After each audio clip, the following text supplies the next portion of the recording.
أشهد أشهد أن لا إله إلا الله وأشهد أن محمدا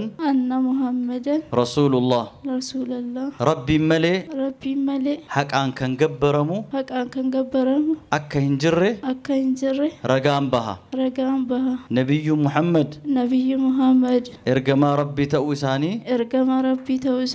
رقام بها نبي عيسانيس إرجما ربي تأوساني رقام بها الله أكبر الله أكبر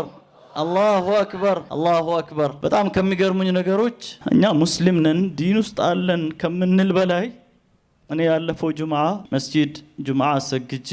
ዞር ስል አንድ ሰው መጣ ብዙ ጊዜ ስመኝ ነበር አለ ረመዳን በመጣ ቁጥር ስሜቴ ይለዋወጣል አለ በየጊዜው ግን ሚስጥሩ አይገባኝም እኔ ሙስሊም ጓደኛ ምንም የለኝም አለ ተለያየ ሰዎች ጋር ሲሄድ ተለያየ ነገር ነገሮኝ ብዙ ነገር እንዳደርግ አርጎኛል አለ መጨረሻ አንድ ሰው ጋር ሄጄ ይሄ እናንተ ጾም በመጣ ቁጥር ውስጤ ይረበሻል የሆነ አዲስ ስሜት ነው የሚሰማኝ ስለው መከረኝ እስቲ ብሎ የሆነ መጽሐፍ ሰጠኝ አነበብኩኝ ዘንድሮ ረመዳን እስኪደርስ ድረስ እውነት አልመሰለኝም ግን ረመዳንን ጠበቀ ግን አላህ ማድርሶት እንባውን እንጂ ያወረደ ሻሃዳ አለ ሌላ ቦታ ያለች ነፍስ እንኳን ተለውጣ ስትመጣ እኛ ውስጥ ያለን ሰዎች እንደው ስሜታችን ምንድነው የሚለው ነገር በጣም ጥያቄ ይሆንብኛል